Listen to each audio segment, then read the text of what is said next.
All right, hello. This is Tim Viduva from Ann Arbor, Michigan. This is a game from the GLC in Wixom, Michigan at Flatland Games.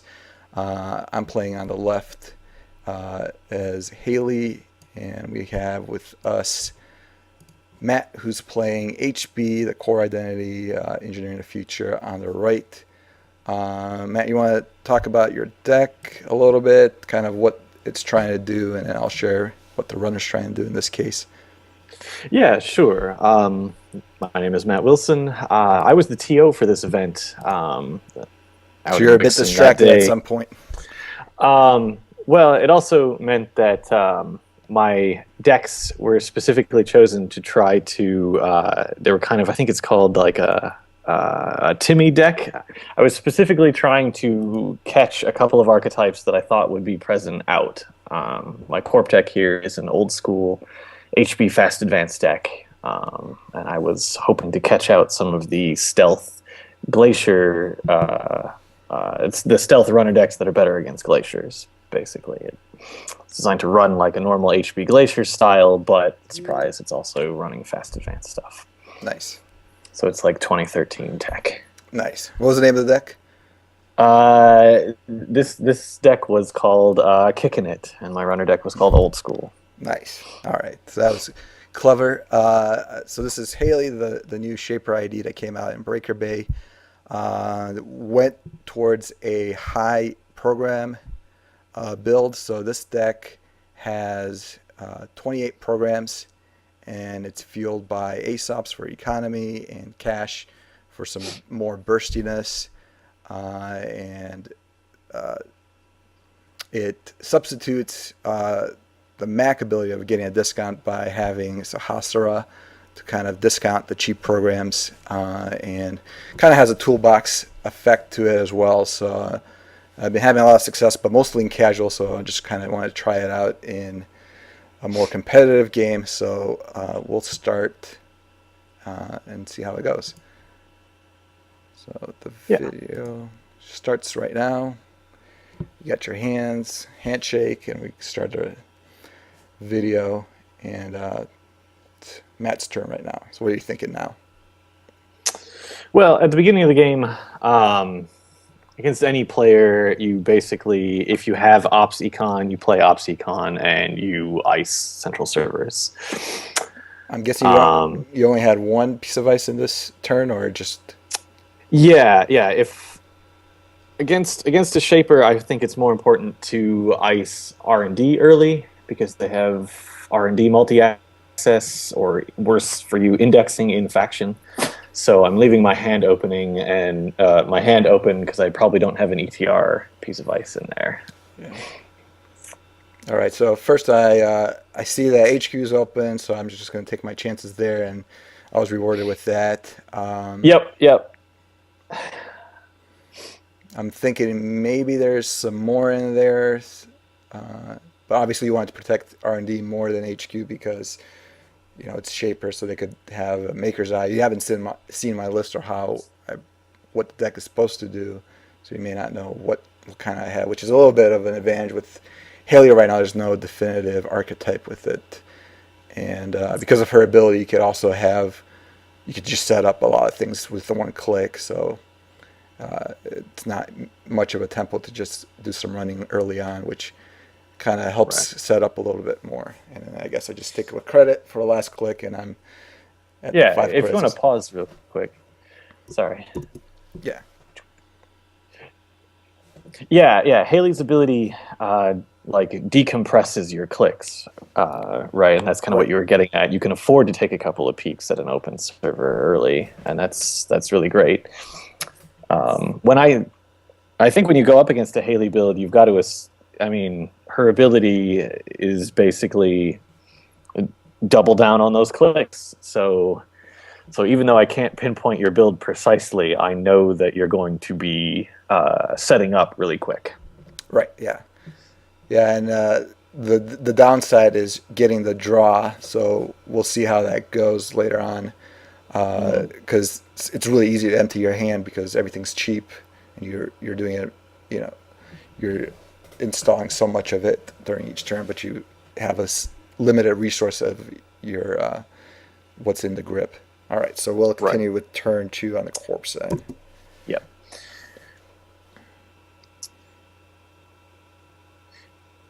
Yeah, I'm trying to decide what I want to do, and I think against Hayley, early I want to try and set up some sort of remote server that's going to let me start rushing, because Hayley's setup is great, but it also costs money. Right. So I'm expecting that if I get lucky, I can probably find an early scoring window. Right. So I Besides, opt yeah, for a remote server instead of ETR ICE on HQ. And I think my Jackson drew me into another agenda, which is why I put what is probably an Ash on HQ right there. yeah. So I took a credit at first click so because I want to set up both the ASOPs and Proco, which is basically the main economic engine of this deck, and it worked out that I think I had them both in the starting hand, and already am using Proco a few times this turn to continue my setup. Yep. And that lets me know that while I do have a window now, that window's going to close real quick. Right. The fact that you're running ESOPs means that you're running the cache recursion build, or at least that's where I kind of put things at. Mm-hmm. So I'm like, okay, it's time to go. I got to get this agenda out of my hand, Right. because I have a window now, and it's probably not going to be open for very long. So Right. And here we have a brief discussion, and I think when I reviewed this video, you were right. You had the right credit, so you played no cheating in this case. But I don't think, I think we both played a pretty I clean don't game. play. Yeah. As a side note, this last weekend and then this weekend was the first time I played HB in a long time. So I was forever either taking too many credits or not taking any credits at all from my ID ability. I'm not used to the ID ability actually mattering. Yeah, you're side. recalculating your credits, and you're right. You start off with 12 resed. Biotic plus installing plus your ETF was a net minus 6 credits, and you ended up at 6 credits. So everything was good. I ended up selling the refractor. That surprised me when you sold the refractor. I remember that. I guess early money. I had to get back, close that window. With SMC, I can get another decoder, and this deck runs 3 of fractors and decoders, so I will naturally draw into additional ones. So I run 2 Sci and 1 refractor. Both of them are, both of those programs are cheap, and 2 ladies and 1 Inti. So depending on the situation, I'm either selling them or getting them when I need them. So it's nice. And now I set up a double hardware with Hayley's ability. I think it looks like it was 3 Proco draws with credits and a double hardware install. But being down to 6 credits, you're not necessarily threatening anything. So it's another opportunity to kind of set up a little bit more. Okay. Yep. Looks like finally protecting HQ and doing a little construction work on a actual scoring server. All right. And right at the end of your turn, I'm taking advantage of Hayley's ability by getting Shahrazad, which is probably another surprise one. Yep. When I run, like my Hayley build that I tinkered around with is Parasite Data Sucker Recursion, with the pawn shop and stuff with caches as well. So when I saw the Shahrazad, I was like, okay, so he's probably not maximum ice melting, but that is really clever. So yeah, it is some at this ice point, melting. it's like yeah, my kingdom for a power shutdown.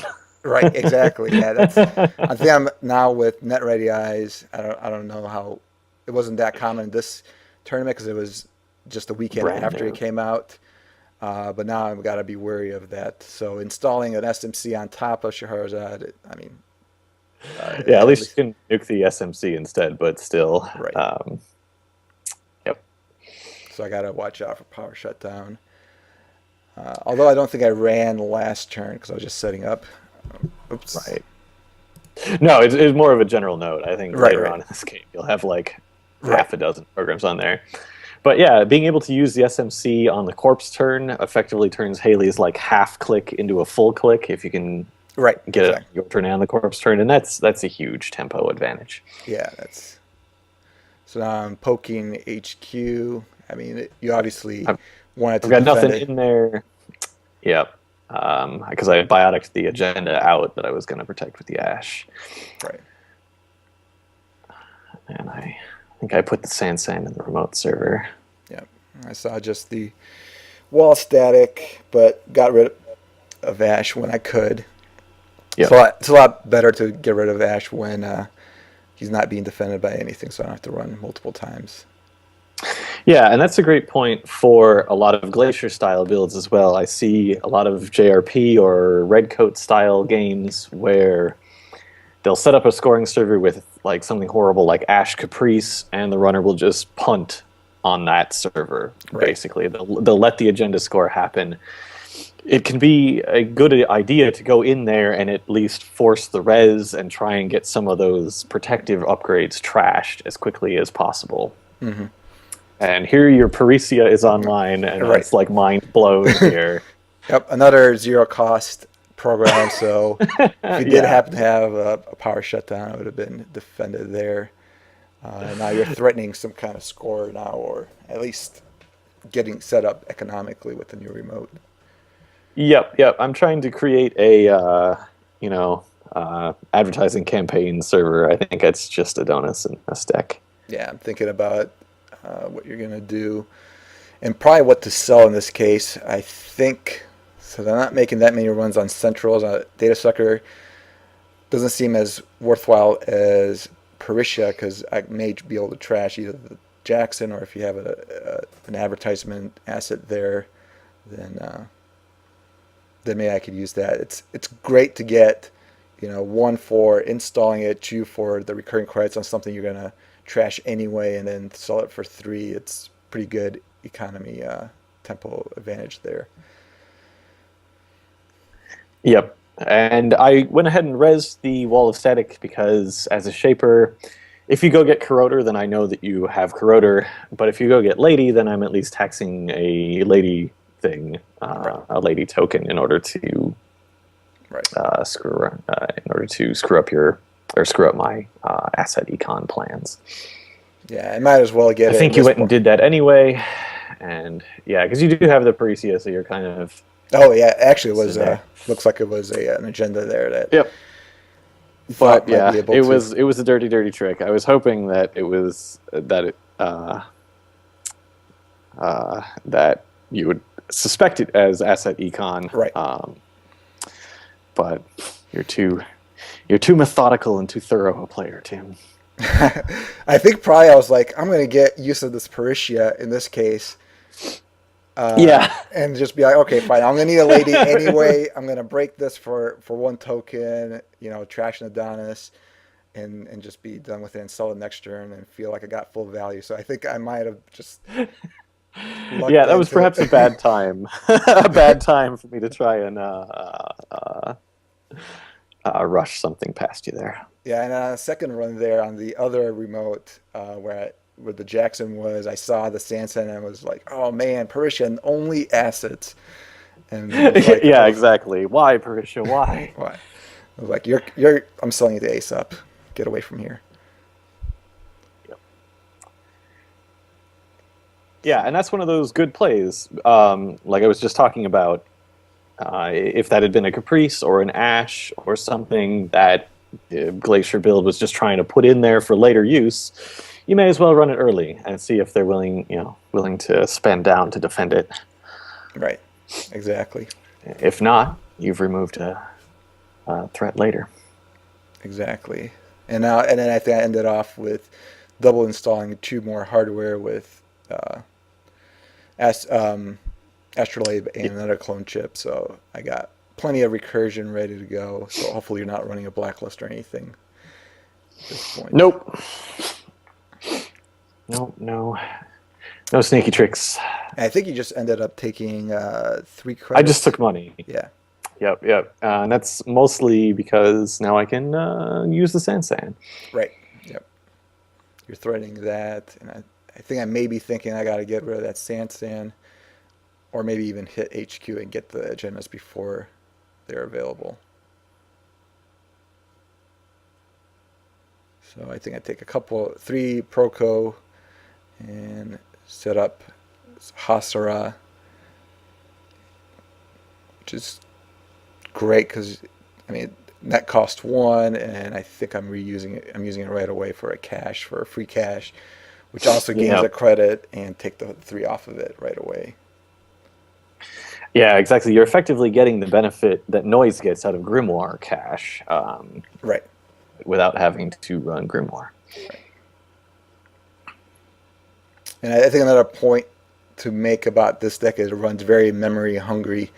So I have a lot of mem chips. I already set up 2 of them because, as we'll see, there's just going to be a lot of programs, and you can only sell 1 a turn. And they all have some use. When I built the deck, I tried to get as much of what I need, like multi-axis and stuff, out of programs instead of events Hmm. or hardware or anything like that. Yeah, it definitely felt very toolboxy when I was playing against it. Like a deck that with the Proco draw engine online, you can just start digging through, and this isn't useful, but it's going to be free to install, and I can sell DSOPs later, or this is exactly what I need right now. Right. Um,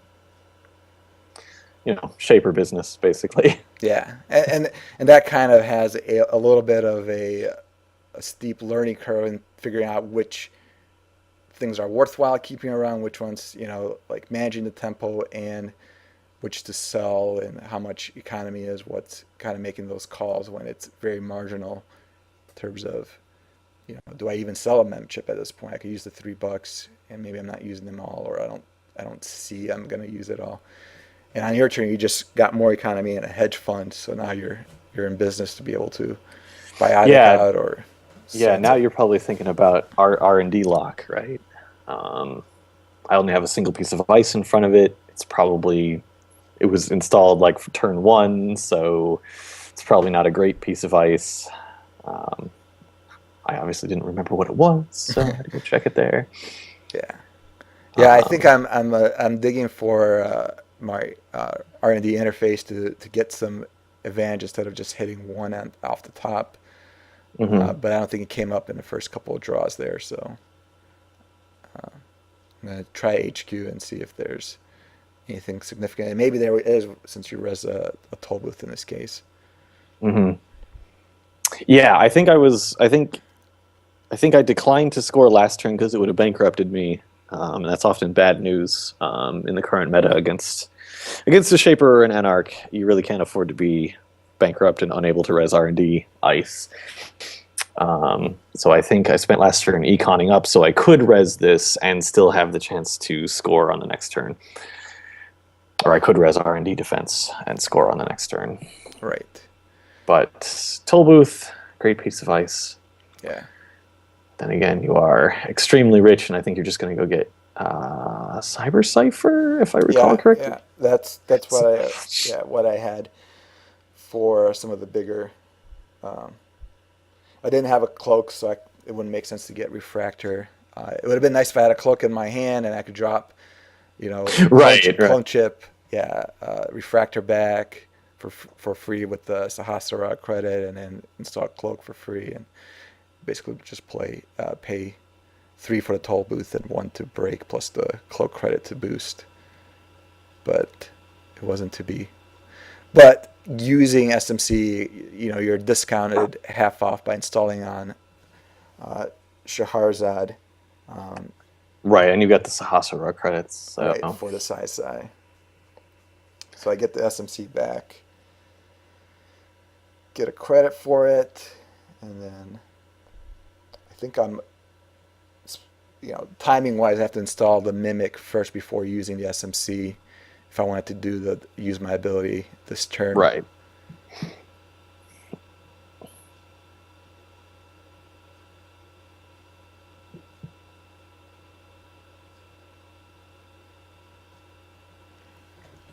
Okay.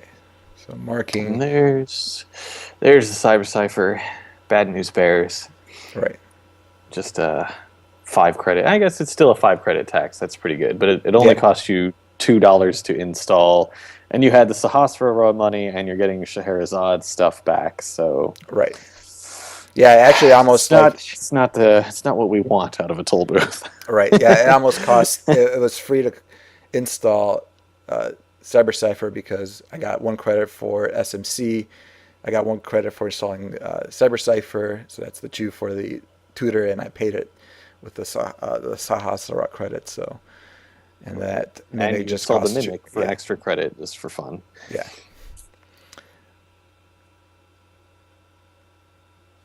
But I only saw Lonely Eli, and I think for the last click, I just do Proco again and get set up for the next turn. Yep. Keeping that money high. I obviously have an agenda that I want to score in hand. So defend But HQ, get a little money. all right.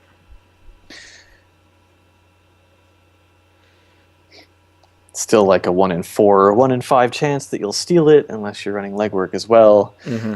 So I'm okay telegraphing that because, if you want to run through Eli and Toll Booth, even as cheap a break as 5 credits for Toll Booth is, it's still costing you money. So Okay. And I think it's the first time I'm running R&D, and I see an architect. So yep, and it's good to so have it's that like make. really Yeah.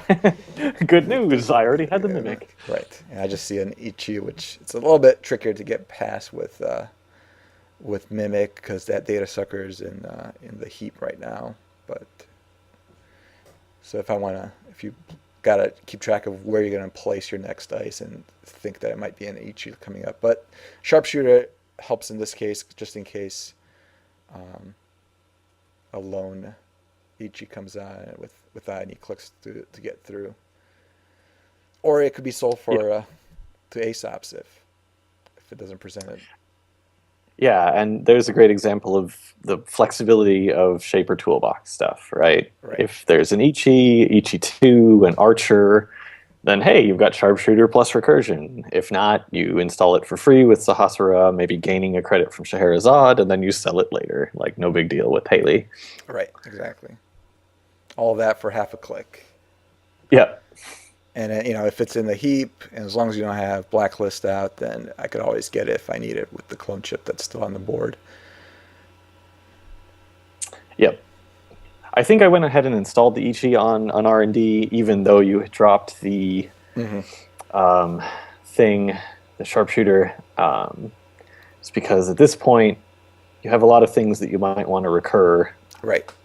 So I may as well tax it. Like, at this point, it's just like, let's trust R&D and play the taxing game for a little while. You still haven't trashed the San.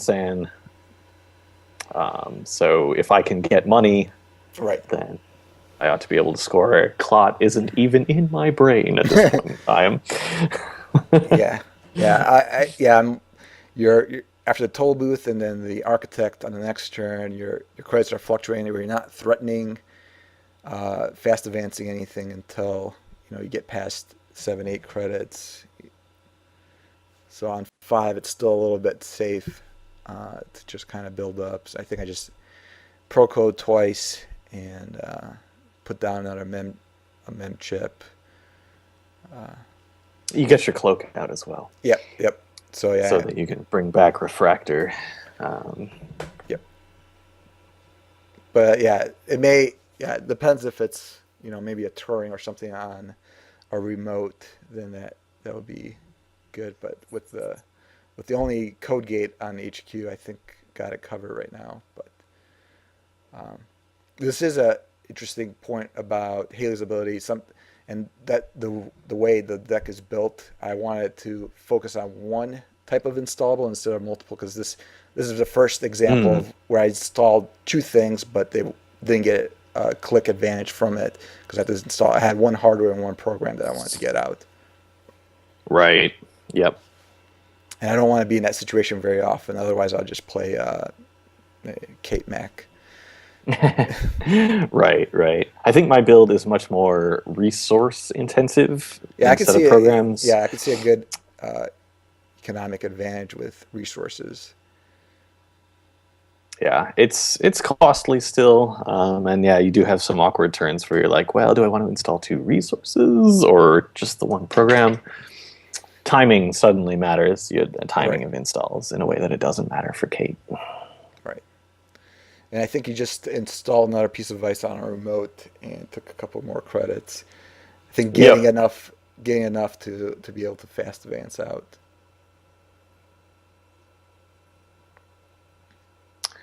yep. The one bit of tricky thing that I'm playing in this deck is Chronos Project. Mm-hmm. Yeah, so that's the thing. I was hoping to see a lot of, yeah, not necessarily builds like yours, but like stealth Kates, Right. Maxes, PPPVP Kates, that sort of thing, and FA that Chronos Project on them at an inopportune time. Mm-hmm. Uh, Always good fun. But I definitely did not play really any of the builds that I expected to be playing against. The one JRP that I played against, I think, was damage. A damage build, and I was like, oh, okay, fine. Yeah. And this is an example of what I said earlier about getting as much out of programs that I would get out of events, and installing the nerve agent and trying to just accumulate some tokens on it to kind of get the HQ multi-access pressure. And if it becomes prohibitively expensive to get through HQ, even if it's like clicking through an Eli or an Itchy, it's still kind of worth to get the extra token on it. But if it just doesn't make sense to hit HQ, then I can always sell it because usually I'm Yep.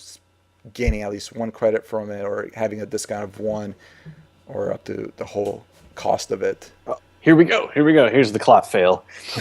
You just scored one. I had just drawn into the pet project to put me at 2. So I was like, all right, next turn I have to score something. You Mm-hmm. went and grabbed the pet project, and I think I drew another agenda, which was Yeah. like, oh, man, all right, here we go. So then, like a sucker, I rezzed the Sansan first, which pro tip, don't do. Just install like a cool cat and advance. Right. Um, At least save the and 6 credits even if, Yep, yep. and maybe be Because able to rest now, some ice. now I'm doubly in a bad place. I've already spent the money, so I can't res the ice. Not that it would have mattered here because you had so much money, but Right. but in general, do the most expensive thing last, like biotic labor late, Right. res the Sansan late. Yeah, exactly. So in this case, I'm running into a little Against bit the of shaper, mm, expect that it's going to be there. right. I'm running into a little bit of memory pressure here because that SMC was 2 memory, so I had to trash a cloak, I believe, to get and then use it to get the clot. Now I have 1 memory free, but it was worth it. This is likely the winning agenda. Yep. Yeah, and I think you could see there I did have another agenda in hand. So Yeah, I it's had drawn on click 2, hoping to draw like a Jackson Howard that I could just install over the agenda and cycle it back through, but it was not to be. right. And you may be thinking, oh, now he's got a nerve agent, so he has incentive to run through that toll booth and maybe getting, if not just the tokens, getting some of those agendas that are piling up in HQ. Actually, I'm thinking I'm pretty dead at this point because I've got 3 credits, and obviously I res to Sansan for some reason, and you're on match point. So Right. Well, I mean, even before trying to score out, if you had 2 agendas, or maybe yeah, exactly. Yeah, so that just increased the pressure. Like you stole 1 of 2 last turn. I drew another one. mhm, So it's like I've got game point in hand in 2 of 5 cases. It's bad news bears. yeah. So I sell the clock. If that's the winning agenda, doesn't matter. I just need the economy to get whatever I need to get through that remote. You only have 3 credits, and I have all 3 main icebreakers. Yep. Yeah, there's basically nothing I can res here that will matter on Right. 3 credits. And I happen So to have the Cyber Cipher, so I installed it instead of the SMC. Didn't want to trash anything just in case it happened to be some kind fair. of clever bluff. But so then I can at least hit Yeah, that's a HQ good point. again. Yeah. That's a good point too. In a tournament setting, when you're on match point and your opponent isn't, it's more important to play to not lose for a little Right. while Right. than to aggressively try and close out a match. Many a game has been lost Right. from a position of advantage by going into a hyper aggressive mode and just desperately trying to close the game out. Yep. Yep. And it, So yeah, it's yeah, good game, Tim. yeah. Thanks.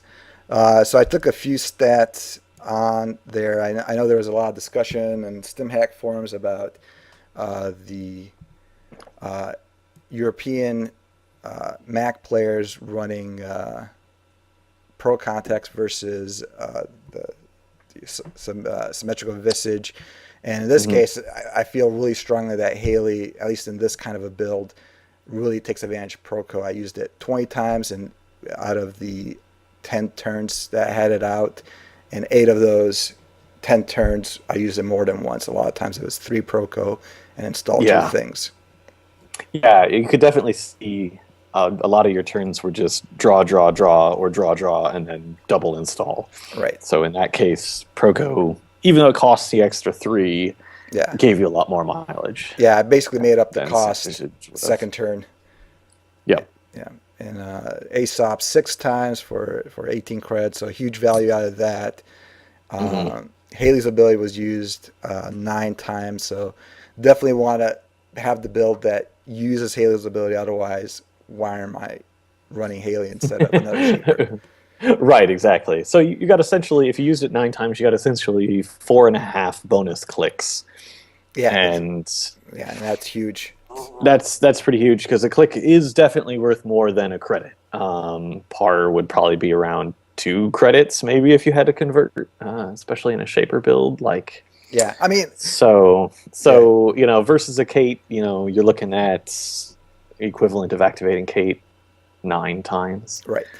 Yeah, and if you, a lot of times, people have disagreements about how to calculate the value of a click.